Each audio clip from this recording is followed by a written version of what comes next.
আপনারা দেখছেন ২১শে টেলিভিশন। শিরোনাম আমন্ত্রণ জানাচ্ছি রাত 11টার ২১শে সংবাদে। আপনাদের সাথে আছি আমি এমএজি ওসমানী। দর্শক, ২১শে টেলিভিশন সংবাদ একই সাথে সরাসরি দেখতে পাবেন আমাদের ফেসবুক পেজ www.facebook.com/21she24 অনলাইনে। মাঝখানে ভ্যানিলা ক্রিম আর দুই পাশে বিস্কুট, ইয়াম্মি মজা। ক্রিমও খাও নিজের স্টাইলে। এছাড়া সংবাদে আরো থাকছে, প্রীতিলতার জীবনী নিয়ে হচ্ছে চলচ্চিত্র, প্রধান চরিত্রে নুসরাত ইমরোজ তিশা।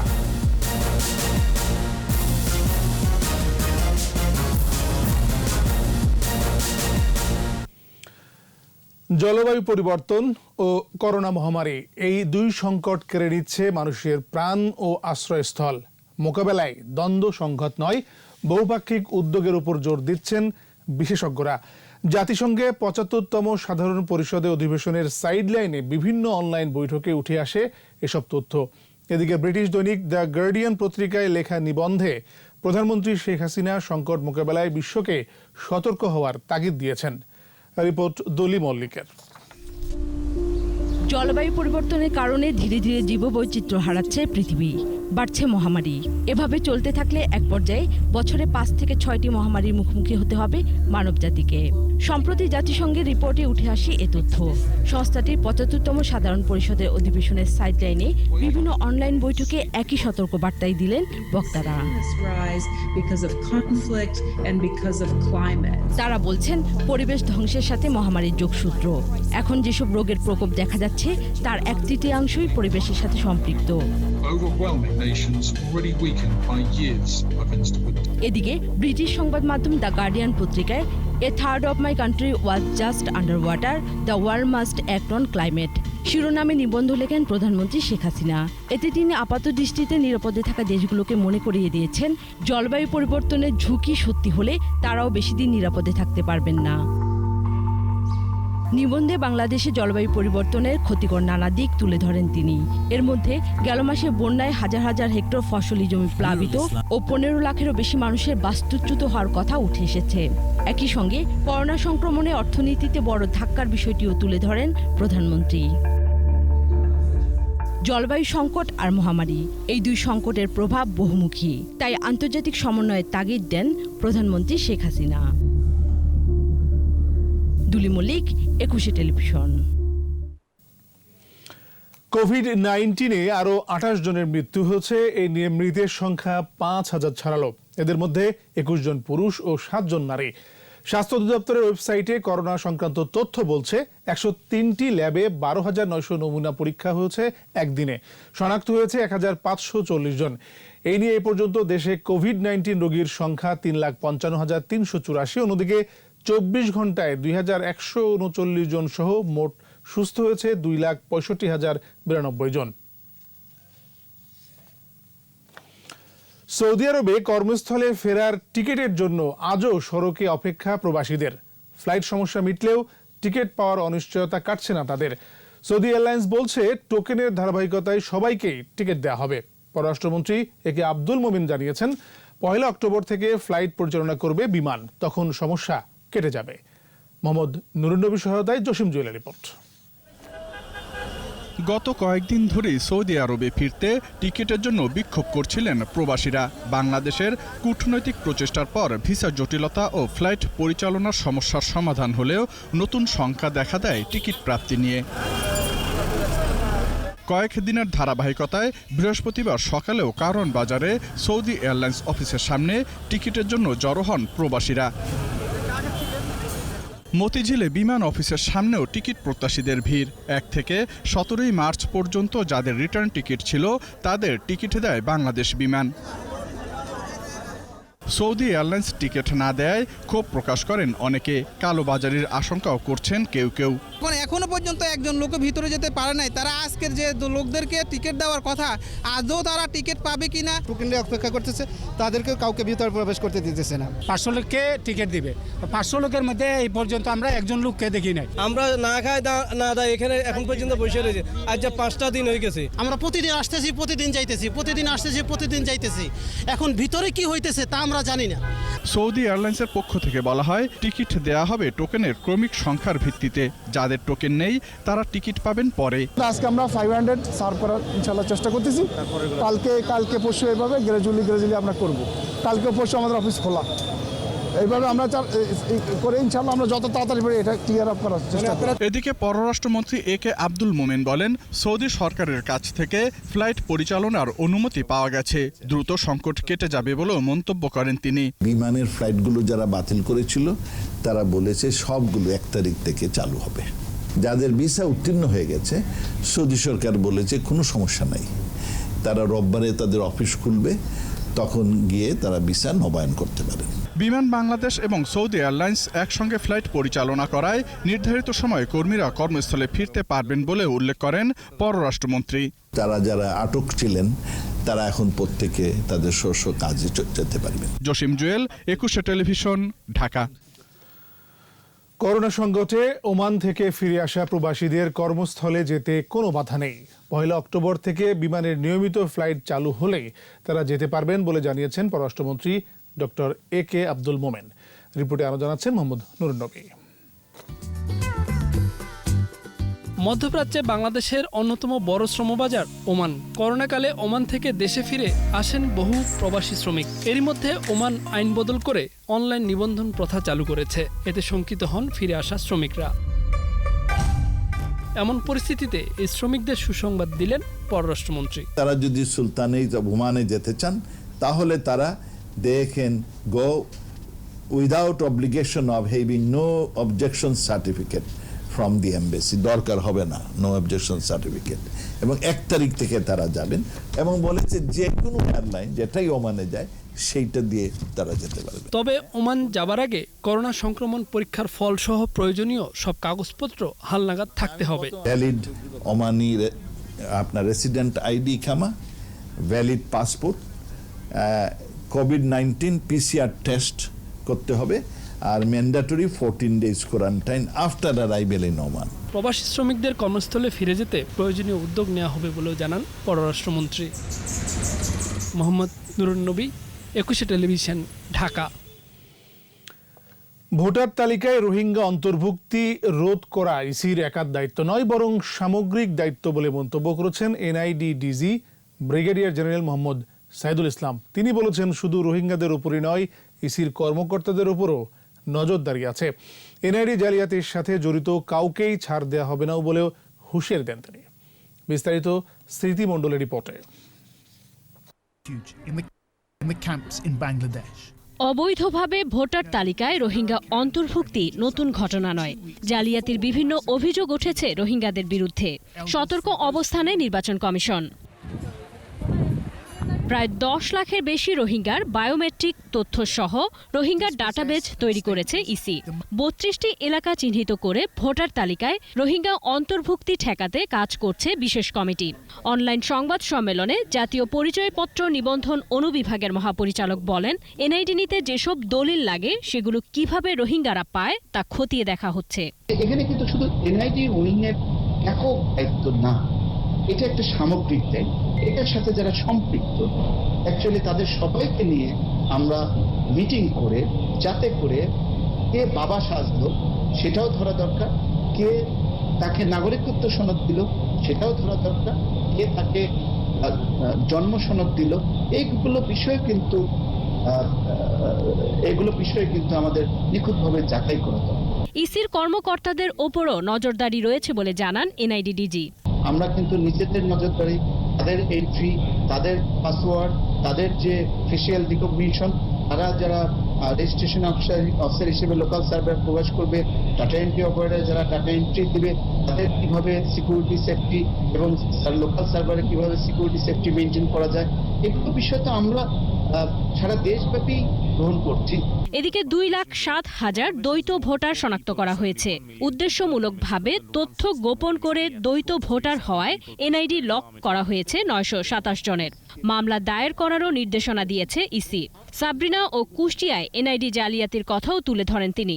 আমরা কেউ অনৈতিক কাজ করলে আবার বলতে চাই, এনআইডি তথা ইলেকশন কমিশন কখনো কাউকে ছাড় দেয়নি এবং ভবিষ্যতে ছাড় দেওয়া হবে না। এনআইডি কার্যক্রম তদারকিতে পর্যায়ক্রমে সারা দেশের 10টি টিমের মাধ্যমে সাঁড়াশি অভিযান পরিচালনা সহ নানা পদক্ষেপের কথা তুলে ধরেন এনআইডি ডিজি। স্মৃতি মণ্ডল, 21 টেলিভিশন, ঢাকা। নারায়ণগঞ্জে কিশোরী জীবিত থাকার পরেও ধর্ষণ ও হত্যা মামলা চলার ঘটনায় বিচারিক তদন্তের নির্দেশ দিয়েছে হাইকোর্ট। একই সঙ্গে নারায়ণগঞ্জের চিফ জুডিশিয়াল ম্যাজিস্ট্রেটকে 4 নভেম্বরের মধ্যে এ বিষয়ে প্রতিবেদন দিতে বলা হচ্ছে। বিচারপতি এম এনায়েতুর রহিম এবং বিচারপতি মোহাম্মদ মুস্তাফিজুর রহমানের বেঞ্চ এই আদেশ দেন। বিস্তারিত শাকির আরজু রিপোর্টে। গত 4 জুলাই নারায়ণগঞ্জে 5ম শ্রেণীর ছাত্রী নিখোঁজ হলে মেয়েটির বাবা মামলা দায়ের করেন। মামলার পর পুলিশ আব্দুল্লাহ, রকিব ও খলিল নামে 3 জনকে গ্রেফতার করে। জবানবন্দিতে এই 3 জন মেয়েটিকে ধর্ষণ ও হত্যার কথা স্বীকার করে। জবানবন্দি গ্রহণের পর আসামিদের জেলে পাঠানো হয়। 23 আগস্ট ওই স্কুল ছাত্রীকে খুঁজে পাওয়া যায়। প্রশ্ন ওঠে, মেয়েটি জীবিত থাকা সত্ত্বেও আসামিরা কিভাবে ধর্ষণ ও হত্যা সম্পর্কিত স্বীকারোক্তি দিল। এরপর সদর থানার কার্যক্রমের বিষয়ে বিচারিক তদন্তের নির্দেশ দেন হাইকোর্ট। জবানবন্দি, ভিকটিম, আসামি, আইনজীবী সবার সঙ্গে কথা বলবেন, সবার জবানবন্দি নিয়ে একটি তদন্ত রিপোর্ট প্রস্তুত করবেন। এই প্রস্তুতকৃত তদন্ত রিপোর্ট 4 নভেম্বরের মধ্যে হাইকোর্টে সাবমিট করবেন এবং 5 নভেম্বর এই মামলার পরবর্তী আদেশের জন্য দিন নির্ধারণ করা হয়েছে। তদন্তের সময় দুপক্ষের আইনজীবীকেও উপস্থিত রাখতে নির্দেশ দেওয়া হয়। চিফ জুডিশিয়াল ম্যাজিস্ট্রেট তার জবানবন্দি রেকর্ড করার সময়, ইনকোয়ারির সময় তদন্তকারী যে 2 জন কর্মকর্তা আছেন তাদের 2 জনের সঙ্গেই তাদের জবানবন্দি তিনি রেকর্ড করবেন, তারপরে তিনি তার ফাইন্ডিংস দেবেন। এর আগে এই বিষয়ে প্রকাশিত প্রতিবেদন যুক্ত করে রিট করা হলে মামলার নথি ও তদন্ত কর্মকর্তাকে তলব করে হাইকোর্ট। শাকির আরজু, 21 টেলিভিশন, ঢাকা। কমতে না কমতেই ফের বাড়তে শুরু করেছে পেঁয়াজের দাম। খুচরা বাজারে প্রতি কেজি দেশি পেঁয়াজ 5 টাকা আর ভারতীয় পেঁয়াজ বেড়েছে 10 টাকা পর্যন্ত। হঠাৎ দাম বাড়ায় বিপাকে ভোক্তারা। আমদানির মাধ্যমে সরবরাহ বাড়ালে পণ্যটির দাম নিয়ন্ত্রণে আসবে বলে মনে করছেন ব্যবসায়ীরা। তৈদুর রহমানের রিপোর্ট। ভারত রপ্তানি বন্ধের 2 দিনের মধ্যে 50 টাকা কেজির পেঁয়াজ 100 টাকায় উঠে যায়। তবে সরকারের বিভিন্ন পর্যায়ের বাজার তদারকির কারণে কয়েকদিনের মধ্যেই তা নেমে আসে 80 থেকে 85 টাকায়। কিন্তু 2 দিন ধরে ফের ঊর্ধ্বমুখী পেঁয়াজের বাজার। তবে সরবরাহ বাড়িয়ে মূল্য নিয়ন্ত্রণে এরই মধ্যে দেশের কয়েকটি বড় ব্যবসায়ী গ্রুপ পেঁয়াজ আমদানির প্রক্রিয়া শুরু করেছে। রাজধানীর কারওয়ান বাজারের আড়তে দেশি পেঁয়াজ কেজি বিক্রি হচ্ছে 82 থেকে 86 টাকায়। দেশি ওটা বিক্রি হচ্ছে মানে 82 আর যেটা হলো কিং বলে ফরিদপুর, এটা বেচতেছি আমরা 75-76। এটা 90 টাকা পড়তে ভাই। আমরা বেচতেছি হলো ওই খুচরো বেচতেছি 82 টাকা আর পাইকারি বেচতেছি 80 টাকা। দেশে আমদানি না হলে তো দামটা কমবো না। তবে কয়েক গজ দূরেই খুচরা বাজারে প্রতি কেজি পেঁয়াজে 2 থেকে 5 এবং ভারতীয় পেঁয়াজ বিক্রি হচ্ছে 10 টাকা বেশি দরে। গতকালকে যে ইন্ডিয়ান পেঁয়াজ পাইকারি বিক্রি হয়েছে 60 টাকা, আজকে সেই ইন্ডিয়ান পেঁয়াজ পাইকারি 70 টাকা। কালকে 65 টাকা কিনে 70 টাকা বেচছি, আজকে 70 টাকা কিনে 75 টাকা বেচতেছি ইন্ডিয়ান পেঁয়াজ। বাজার নিয়ন্ত্রণে সরবরাহ বৃদ্ধির পাশাপাশি নজরদারি বাড়ানোর পরামর্শ সাধারণ ক্রেতাদের। প্রতিবেদন দেখি যে 60 টাকা কেজি হয়েছে, দাম কমছে। কই বাজারে এসে তো দেখলাম যে দাম কমে নাই। পাল্লা নিচ্ছে 450 টাকা এক পাল্লা, 90 টাকা কেজি পড়ছে। ইন্ডিয়ান পেঁয়াজ 70 টাকা কেজি। শীঘ্রই চীন, তুরস্ক, হল্যান্ড ও মিশর থেকে পেঁয়াজ আসবে বলে আশা করছেন ব্যবসায়ীরা। তৌহিদুর রহমান, 21 টেলিভিশন, ঢাকা। নেছি বিরতি। স্বাস্থ্যবিধি মেনে চলুন, সুস্থ থাকুন। যখন ফিরছি তখন অন্যান্য খবরের সঙ্গে আরও থাকবে। বেসরকারি হাসপাতালের বর্জ্য ব্যবস্থাপনা নিয়ে মেয়রের ক্ষোভ, প্রয়োজনে ভ্রাম্যমাণ আদালত বললেন মন্ত্রী। তিস্তার পানি বাড়ছে, রংপুরের 3 উপজেলা প্লাবিত, হাতিয়ায় দুর্ভোগে 5000 পরিবার। আবারও আমন্ত্রণ রাত 11টার 21 সংবাদে।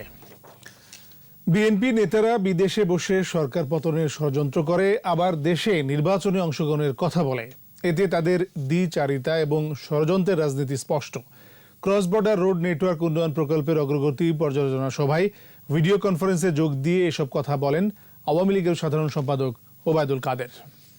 বিএনপি এবং সাম্প্রদায়িক একটি অপশক্তি বিদেশি সংস্থার সাথে গোপনে বৈঠক করে সরকার পতনের ষড়যন্ত্র করছে বলে গণমাধ্যমে খবর এসছে।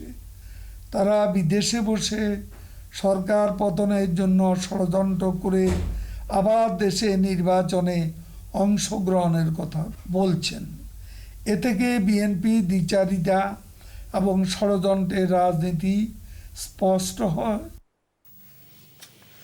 দেশের বেসরকারি হাসপাতালগুলো চিকিৎসার নামে মানুষের কাছ থেকে ডাকাতের মতো পয়সা হাতিয়ে নিচ্ছে, অথচ সুষ্ঠু বর্জ্য ব্যবস্থাপনা পদ্ধতি গড়ে তুলছে না। এই অভিযোগ ঢাকা উত্তরের মেয়র আতিকুল ইসলামের। জনস্বাস্থ্য বিবেচনায় দেশের সব সিটি কর্পোরেশন ও পৌর এলাকায় নিরাপদ চিকিৎসা বর্জ্য ব্যবস্থাপনা নিয়ে আন্তঃ মন্ত্রণালয় সভায় তিনি এমন অভিযোগ করেন। আর স্থানীয় সরকার মন্ত্রী তাজুল ইসলাম জানান, চিকিৎসা বর্জ্যের সুষ্ঠু ব্যবস্থাপনার জোরদার করতে প্রয়োজনে ভ্রাম্যমাণ আদালত পরিচালনা করা হবে। রিপোর্টে আরো জানাচ্ছেন মোহাম্মদ নুরুন নবী। করোনা মহামারীতে চিকিৎসা বর্জ্য একটা বড় সমস্যা হিসেবেই দেখা দিয়েছে।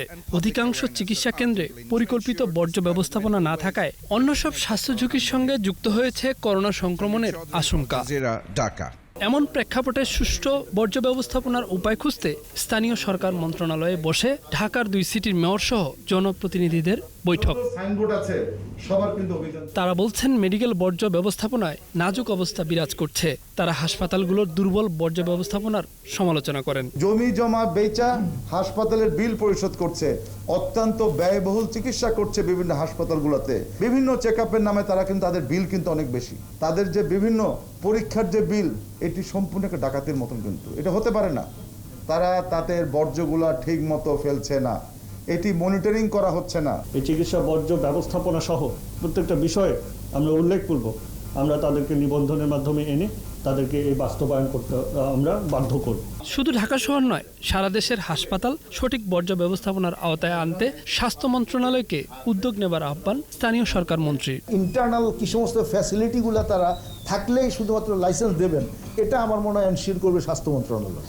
এবং এই বিষয়টা যদি না করে, আমার মনে হয় একটা সময়ের ব্যবধানে এই ব্যবস্থা চলতে দেওয়া যায় না। তাদের যে সমস্ত ড্রব্যাক আছে, অর্থাৎ যে সমস্ত ব্যর্থতা আছে, যে সমস্ত আপনার লজিস্টিক সাপোর্ট নাই, ওগুলো এনশিওর করবেন। আর না হলে তাদের ক্লিনিক অবশ্যই বন্ধ দেওয়ার জন্য আমরা মন্ত্রণালয়ের পক্ষ থেকে আমাদের মেয়রদেরকে উদ্বুদ্ধ করব। সুষ্ঠু হাসপাতাল বর্জ্য ব্যবস্থাপনা নিশ্চিত করতে ভ্রাম্যমাণ আদালত পরিচালনা করা হবে বলেও জানান স্থানীয় সরকার মন্ত্রী।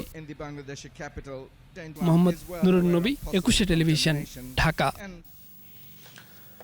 ভিটামিন এ প্লাস ক্যাম্পেইনের সময় করোনা সংক্রমণ রোধে স্বাস্থ্যবিধি মেনে চলার আহ্বান জানিয়েছেন ঢাকা দক্ষিণ সিটির মেয়র ব্যারিস্টার ফজলে নূর তাপস। জাতীয় ভিটামিন এ প্লাস ক্যাম্পেইন উপলক্ষে ঢাকা দক্ষিণ সিটির কেন্দ্রীয় অ্যাডভোকেসি এবং ওরিয়েন্টেশন সভায় মেয়র বলেন, কেন্দ্রগুলোতে স্বাস্থ্যবিধি অনুসরণ, মুখে মাস্ক পরা, সাবান দিয়ে হাত ধোয়া সহ বিভিন্ন ধরনের স্বাস্থ্যবিধি অনুসরণ করতে হবে। 4 থেকে 17 অক্টোবর সকাল 8টা থেকে বিকেল 4টা পর্যন্ত 1487টি কেন্দ্রে 6 থেকে 59 মাসের শিশুদের, বাচ্চাদের ভিটামিন এ প্লাস ক্যাপসুল খাওয়ানো হবে। তিস্তা ব্যারেজের ডালিয়া পয়েন্টে পানি বেড়ে রংপুরের 3 উপজেলায় নিম্নাঞ্চল প্লাবিত হয়েছে, পানিবন্দী প্রায় 10,000 মানুষ। এদিকে নোয়াখালীর হাতিয়ায় বন্যার পানি নেমে গেলেও এখনও দুর্ভোগে বেশ কয়েকটি ইউনিয়নের 5,000 পরিবার। অর্থের অভাবে অনেকেই ঘরবাড়ি মেরামত করতে পারছেন না। প্রতিনিধিদের সহায়তায় রত্না জামানের রিপোর্ট। অবিরাম বৃষ্টি আর উজানের ঢলে ডালিয়া পয়েন্টে তিস্তা প্রবাহিত হচ্ছে বিপদসীমার উপর দিয়ে। তিস্তার জলে প্লাবিত হয়েছে রংপুরের গঙ্গাচড়া, পীরগাছা ও কাউনিয়ার নিম্নাঞ্চল সহ বেশ কিছু চর। তবে জলবন্দী হয়েছে 25 গ্রামের অন্তত 10,000 মানুষ। নোয়াখালীতে পানির চাপে বেড়িবাঁধ ধসে ভেঙে গেছে ঘরবাড়ি, বিলীন হয়েছে মেঘনায়। নোয়াখালীর হাতিয়ার, নিঝুমদ্বীপ, হরণী, চান্দনী, সুখচর ও সোনাদিয়া ইউনিয়নের 20টি গ্রামের মানুষ এখন আশ্রয়হীন। টাকার অভাবে অনেকে বাড়িঘর মেরামত করতে পারছেন না। আমরা ওখানে ঘরে কান্দি কোনো মতে ভাঙা চুলা কান্দি জুয়া চালি দি রয়েছি, টিয়া থাকতে চলে যাইতাম গোয়ানে কোনো রকম রয়েছি। যদি সরকারের সহযোগিতা করে করবে আর রোডঘাট নাই, এখন সব ভাঙি চুরি বন্যার পানিতে সব নিয়ে গেছে। দুর্গতদের ঘর তৈরির আশ্বাস দিয়েছেন উপজেলা নির্বাহী কর্মকর্তা। মজিদ বর্ষে কেউই গৃহহীন থাকে, সেক্ষেত্রে যাদের জরাজীর্ণ ঘর, তাদেরকে সরকার সবাইকেই ঘর করে দেবে। এই দ্বীপে প্রায় 8 লাখ মানুষের বসবাস। দ্রুত পুনর্বাসনের দাবি জানিয়েছেন নদীপাড়ের এসব মানুষ। এদিকে স্বেচ্ছাশ্রমে ধরলা নদীর ভাঙন ঠেকানোর চেষ্টা করছেন লালমনিরহাটের দ্বীপচরের বাসিন্দারা। বালুভর্তি বস্তা আর বাঁশের পাইলিং দিয়ে গ্রাম রক্ষার চেষ্টা করছেন তারা। রত্না জামান, 21 টেলিভিশন। দৌলতদিয়া ফেরিঘাটে পণ্যবাহী ট্রাকের সারি আজও কমেনি। ফেরি সংকটের পাশাপাশি নাব্য সংকট এবং তীব্র স্রোতে কয়েকদিন ধরে ফেরি পারের অপেক্ষায় রয়েছে প্রায় ৩০০-রও বেশি পণ্যবাহী ট্রাক। এতে দুর্ভোগ পোহাতে হচ্ছে চালকদের। বিআইডব্লিউটিসি দৌলতদিয়া ঘাট শাখার সহ ব্যবস্থাপক মাহবুব হোসেন জানান, পাটুরিয়া ঘাট এলাকায় নাব্যতা বাড়াতে ড্রেজিং করা হচ্ছে, যে কারণে ফেরিগুলো স্বাভাবিক চলাচল করতে সমস্যা হচ্ছে। এই মুহূর্তে 9টি রোরো ও 5টি ইউটিলিটি সহ মোট 14টি ফেরি এবং 16টি লঞ্চ চলাচল করছে।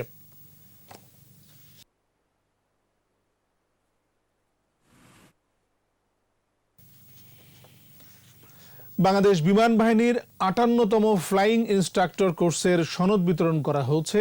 বগুড়ায় বিমান বাহিনীর ফ্লাইং ইনস্ট্রাক্টরস স্কুলে আয়োজিত অনুষ্ঠানের প্রধান অতিথি ছিলেন বাহিনীর প্রধান air chief marshal Masiuzzaman Serniabat.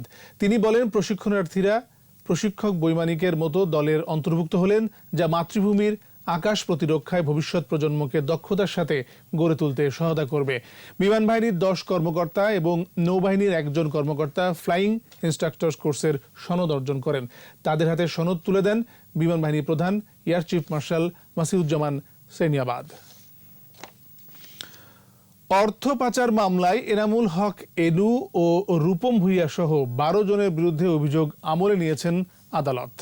Dhaka মহানগর দায়রা জজ KM ইমরুল কায়েসের আদালতে আগামী 4 নভেম্বর মামলার পরবর্তী শুনানির দিন ধার্য করেন।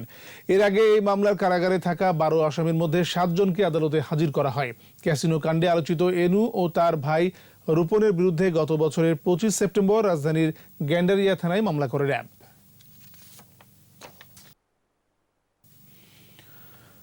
কক্সবাজারের 8 থানার ওসি সহ 34 পুলিশ পরিদর্শককে একযোগে বদলি করা হয়েছে। পুলিশের অতিরিক্ত মহাপরিদর্শক ডক্টর মোহাম্মদ মইনুর রহমান চৌধুরী স্বাক্ষরিত প্রজ্ঞাপনে এই আদেশ দেওয়া হয়। বদলি হওয়া পরিদর্শকদের চট্টগ্রাম রেঞ্জ ছাড়া অন্য রেঞ্জে বদলি করা হয়েছে। তাদের 29 সেপ্টেম্বরের মধ্যে বর্তমান কর্মস্থল থেকে ছাড়পত্র গ্রহণের নির্দেশ দেওয়া হয়। 30 সেপ্টেম্বর তাদের ঢাকা রাজারবাগ পুলিশ অডিটোরিয়ামে পুরো পোশাকে ব্রিফিংয়ে উপস্থিত থাকতে বলা হয়েছে। এর আগে police super ABM Masud Hossain এবং 21 সেপ্টেম্বর অতিরিক্ত পুলিশ সুপার মোহাম্মদ ইকবাল হোসেন সহ জেলা পুলিশের শীর্ষ 7 কর্মকর্তাকে একযোগে বদলি করা হয়। আকাশসীমায় নিয়ন্ত্রণ জোরদার ও নিরাপদ বিমান চলাচলে ফ্রান্স থেকে কেনা হচ্ছে অত্যাধুনিক রাডার সিস্টেম। এরই মধ্যে এয়ার ফ্রান্সের সঙ্গে স্বাক্ষরের জন্য চুক্তির খসড়া অনুমোদন হয়েছে। নতুন রাডার সিস্টেমে বাংলাদেশের আকাশসীমা অতিক্রমকারী সব উড়োজাহাজ শনাক্ত করা সম্ভব হবে। স্যাটেলাইট নির্ভর রাডার বসলে এয়ার ট্রাফিক ব্যবস্থাও উন্নয়ন আসবে। জসিম জুয়েলের রিপোর্ট। 36 বছরের পুরনো রাডার ও এয়ার ট্রাফিক ম্যানেজমেন্ট সিস্টেমে চলছে আকাশ যোগাযোগ। সে কারণেই আকাশে নিয়ন্ত্রণও সীমিত। এখনকার রাডারটির যোগাযোগ সক্ষমতা সর্বোচ্চ 200 নেটিক্যাল মাইল, আর উড়োজাহাজ দেখতে পারে মাত্র 100 নেটিক্যাল মাইল পর্যন্ত। এই সীমার বাইরে উড়োজাহাজ ধরা পড়ে না। তাই আকাশসীমার সক্ষমতা বাড়াতেই নতুন রাডার কিনছে বেসামরিক বিমান চলাচল কর্তৃপক্ষ। সংস্থাটির চেয়ারম্যান জানালেন, সক্ষমতা না থাকায় বিশাল আকাশসীমা এলাকা নিয়ন্ত্রণহীন। আকাশসীমাতে এখন তো ট্রাফিক বেড়ে গেছে এবং ট্রাফিক সিচুয়েশন প্রতিনিয়ত বাড়তেছে। এটাকে ম্যানেজমেন্ট করার জন্য এখন দরকার হলো ডিজিটালাইজড সিস্টেম দরকার, অটোমেটেড সিস্টেম দরকার। ওই জিনিসটা আমাদের অন্তর্ভুক্ত নাই এখনও। সেটার মাধ্যমে এটা আসলে পরে এটা নতুন একটা আধুনিকায়ন হবে এবং এটা উড্ডয়ন ব্যবস্থাটা নিরাপদ হবে। রাডার কেনার সব ধরনের প্রস্তুতি নেওয়া আছে। নতুন রাডার সিস্টেম সরবরাহ করবে ফ্রান্সের থ্যালাস কোম্পানি। আকাশসীমা যে আছে এখন তো আরও বড় হয়েছে, প্লাস আমাদের যে এয়ার ট্রাফিক ম্যানেজমেন্ট সিস্টেম এটা অনেক পুরনো হয়ে গেছে। এটাকে রিপ্লেস করার জন্যই আমরা নতুন রাডার কেনার সরকার উদ্যোগ নিয়েছে। সেই উদ্যোগের ইয়েতে হচ্ছে আমরা একটা গভর্নমেন্ট টু গভর্নমেন্ট ডিলের মাধ্যমে ফরাসি গভর্নমেন্টের সাথে একটা ডিল করতে যাচ্ছি। এই ব্যাপারে আমাদের যে টেকনিক্যাল স্পেসিফিকেশন তৈরি করার সেটা আমরা করে ফেলেছি। নতুন রাডার সিস্টেমে আকাশসীমা নিয়ন্ত্রণ ও যোগাযোগ সক্ষমতা দুটোই বাড়বে। জসিম জুয়েল, 21 টেলিভিশন, ঢাকা। আবারও নিচ্ছি বিরতি। স্বাস্থ্যবিধি মেনে চলুন, সুস্থ থাকুন। যখন ফিরছি তখন অন্যান্য খবরের সঙ্গে আরও থাকবে। প্রণোদনা প্যাকেজের পুরোপুরি সুবিধা পাচ্ছে না ক্ষুদ্র শিল্প, প্রক্রিয়াগত জটিলতার অভিযোগ। করোনায় ইউরোপে বেড়েছে মৃতের হার, বিশ্বজুড়ে আক্রান্ত 3,21,00,000-এর বেশি।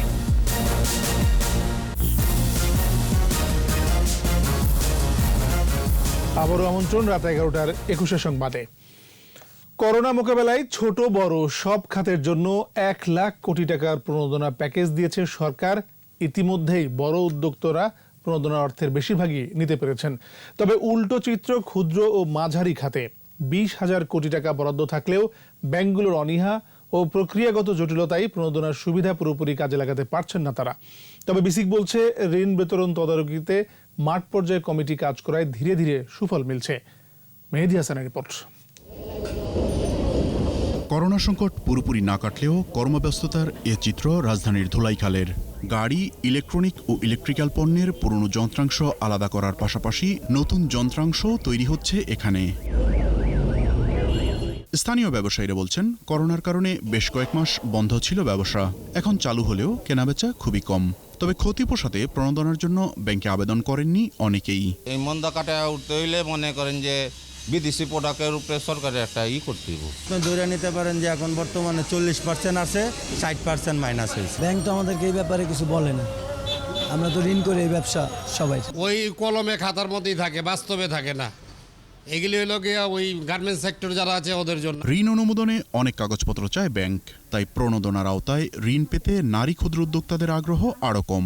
যারা করেছে তাদের মোটামুটি পেপারস আছে, কিন্তু ওদের কাছ থেকে এক্সপিরিয়েন্সগুলো শুনে বাকি উদ্যোক্তারা যাদের কোনো পেপারসই নেই তারা আর সাহস করে নাই যে এই পেপারস করে আবার যাবো। তো পেপারসে অনেক সময় লাগে, অনেক টাকা পয়সার ব্যাপার লাগে, যে ট্রেড লাইসেন্স করতে অনেক খরচের ব্যাপার। তো এই জায়গাটা তারা যেতে চায় না। তবে বিসিক বলছে, আগস্ট পর্যন্ত এ খাতে চলতি মূলধন বাবদ 2,631 কোটি টাকা ঋণ ছাড় করা হয়েছে, আর অনুমোদন হয়েছে 4,280 কোটি টাকা। প্রণোদনা ঘোষণা করার ফলে এটা বাস্তবায়ন হলো কি হলো না, এটা কোনো মনিটরিং বডি নাই। এবার বিসিকের নেতৃত্বে শিল্প মন্ত্রণালয়ের তরফ থেকে প্রতিটা জেলাতে জেলা ঋণ বিতরণ মনিটরিং কমিটি করে দিয়েছি, এবং এটা দেখেন 2600 অ্যাপ্রুভ, 4200 অনুমোদিত। তার মানে 6,000 কোটি টাকা কিন্তু অলরেডি 7,000 কোটি টাকা কিন্তু অলরেডি ডিসবার্স হয়ে গেছে। এদিকে প্রণোদনা প্যাকেজের বাইরে আরও 600 কোটি টাকার তহবিল চেয়েছে বিসিক। এ তহবিল পেলে প্রান্তিক পর্যায়ে কম সুদে ঋণ বিতরণ কার্যক্রম সম্প্রসারণ করা যাবে বলে জানান সংস্থাটির চেয়ারম্যান। 50 কোটির উপর হলে বৃহৎ শিল্প। মেহেদী হাসান, 21 টেলিভিশন, ঢাকা। জাপানি বিভিন্ন ব্র্যান্ডের নকল ক্যালকুলেটর বিক্রির অভিযোগে রাজধানীর পাটুয়াটুলির 2টি মার্কেটে অভিযান চালিয়ে 7টি দোকানকে 27 লাখ টাকা জরিমানা ও একজনকে কারাদণ্ড দিয়েছে র্যাবের ভ্রাম্যমাণ আদালত। গোয়েন্দা তথ্যের ভিত্তিতে রাজধানীর পাটুয়াটুলির রাবেয়া ইলিয়াস মার্কেট ও হাজি ইলিয়াস মার্কেটে অভিযান চালায় র্যাব। এ সময় জাপানি ব্র্যান্ডের ক্যাসিও, সিটিজেন ও সনির নকল ক্যালকুলেটর উদ্ধার করা হয়। এসব নকল পণ্য চকবাজারে তৈরি করে জাপানি সিল দিয়ে বিক্রি করা হচ্ছে। জব্দ করা হয় বিপুল পরিমাণ নকল ক্যালকুলেটর, সিলগালা করা হয় একটি গোডাউন।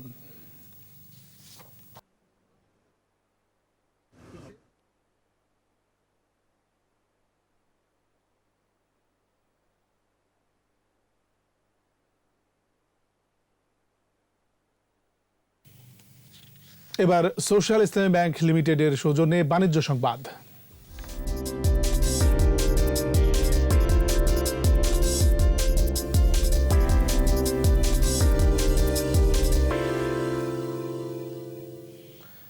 চট্টগ্রামের রাঙ্গুনিয়ায় বদিউল আলম শপিং কমপ্লেক্সে ফার্স্ট সিকিউরিটি ইসলামী ব্যাংকের মোগলের হাট উপশাখার উদ্বোধন করা হয়েছে। ভিডিও কনফারেন্সের মাধ্যমে ব্যাংকের ব্যবস্থাপনা পরিচালক সৈয়দ ওয়াসেক মোহাম্মদ আলী এই উপশাখার উদ্বোধন করেন। কনফারেন্সে ব্যাংকের অতিরিক্ত ব্যবস্থাপনা পরিচালক আব্দুল আজিজ, মোহাম্মদ মোস্তফা খায়ের, উপব্যবস্থাপনা পরিচালক মোহাম্মদ জহুরুল হক, চেয়ারম্যানের একান্ত সচিব মোহাম্মদ আকিজ উদ্দিন সহ কর্মকর্তারা অংশ নেন। শরিয়া ভিত্তিক আধুনিক ব্যাংকিং সেবা প্রদানের লক্ষ্যে ফার্স্ট সিকিউরিটি ইসলামী ব্যাংক কাজ করে যাচ্ছে বলে জানান বক্তারা। পরে দোয়া মাহফিলের আয়োজন করা হয়।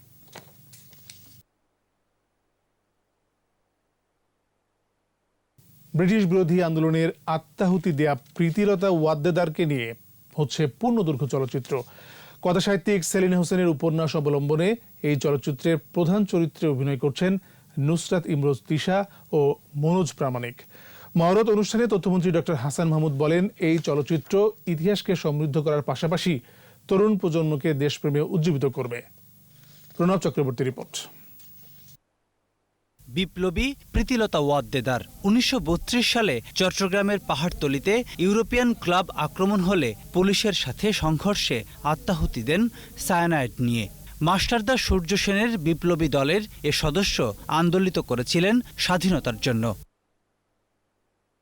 এ বীরকন্যার প্রতি শ্রদ্ধা জানিয়ে হচ্ছে চলচ্চিত্র ভালোবাসা প্রীতিলতা। কথাসাহিত্যিক সেলিনা হোসেনের উপন্যাস এবং প্রদীপ ঘোষের পরিচালনায় নির্মিত হবে এ সিনেমা। মিলবে সরকারি অনুদান। চলচ্চিত্র প্রকাশনা অধিদপ্তর মিলনায়তনে হয় এর মহরত। চিন্তা চেতনা মননের জায়গা মিলিয়ে তৈরি করলে হয় একটি ভিন্ন মাত্রার চলচ্চিত্র হবে। অনুষ্ঠানে তথ্যমন্ত্রী বলেন, মহিয়সী এ নারীকে নিয়ে চলচ্চিত্র সমৃদ্ধ করবে ইতিহাসকে। দেশের সীমানা পেরিয়ে প্রদর্শিত হবে বিদেশে। মূল্যবোধ, দেশাত্মবোধ, মমত্ববোধে উজ্জীবিত মানুষ প্রয়োজন। সেই মানুষ গড়ার জন্য চলচ্চিত্র শিল্প বিরাট ভূমিকা রাখতে পারে। মন্ত্রী জানান, সিনেমার সুদিন ফেরাতে 5 কোটির পরিবর্তে 10 কোটি টাকা অনুদান দিচ্ছে সরকার। বন্ধ হয়ে যাওয়া সিনেমা হলগুলো চালু করা, চালু থাকা সিনেমা হল যেগুলো আছে সেগুলোর আধুনিকায়ন এবং নতুন নতুন সিনেমা হল নির্মাণের জন্য দীর্ঘমেয়াদী স্বল্প সুদে ঋণ দেওয়ার জন্য একটি বিশেষ তহবিল খুব সহসা ইনশাল্লাহ গঠিত হবে। চলচ্চিত্রটির প্রধান চরিত্রে অভিনয় করছেন তিশা ও মনোজ প্রামাণিক, আর সঙ্গীত পরিচালনা করছেন বাপ্পা মজুমদার। ইতিহাসের ঐতিহাসিক সত্যটুকু আমরা ধারণ করে চলচ্চিত্র নির্মাণের জন্য যে কাহিনীর বিবরণ দেওয়া দরকার দৃশ্যপটে, সেই দৃশ্য ভাষাটা আমরা ব্যবহার করতে চাই চলচ্চিত্রের মাধ্যমে। প্রণব চক্রবর্তী, 21 টেলিভিশন, ঢাকা। আর এর সাথে শেষ করছি রাত 11টার 21 সংবাদ। যাবার আগে ফার্স্ট সিকিউরিটি ইসলামী ব্যাংক লিমিটেড সংবাদ শিরোনামগুলো আরও একবার। জলবায়ু পরিবর্তনে সতর্ক হওয়ার তাগিদ প্রধানমন্ত্রীর, বহুপাক্ষিক উদ্যোগ নেওয়ার পরামর্শ বিশেষজ্ঞদের।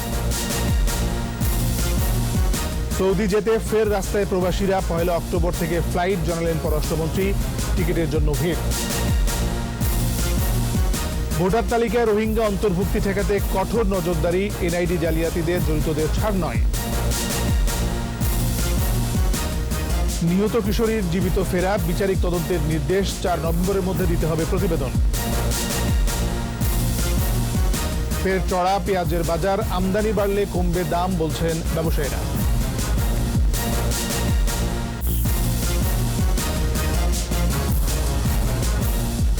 সর্বশেষ খবর জানতে ডায়াল করুন 202 নম্বরে, আর ভিজিট করুন 21tv.com ওয়েবসাইটে। এছাড়া ফেসবুকে ভিজিট করতে পারেন facebook.com/2124 অনলাইনে। পরের সংবাদ রাত 1টায় দেখার আমন্ত্রণ রইল। স্বাস্থ্যবিধি মেনে চলুন, সুস্থ থাকুন।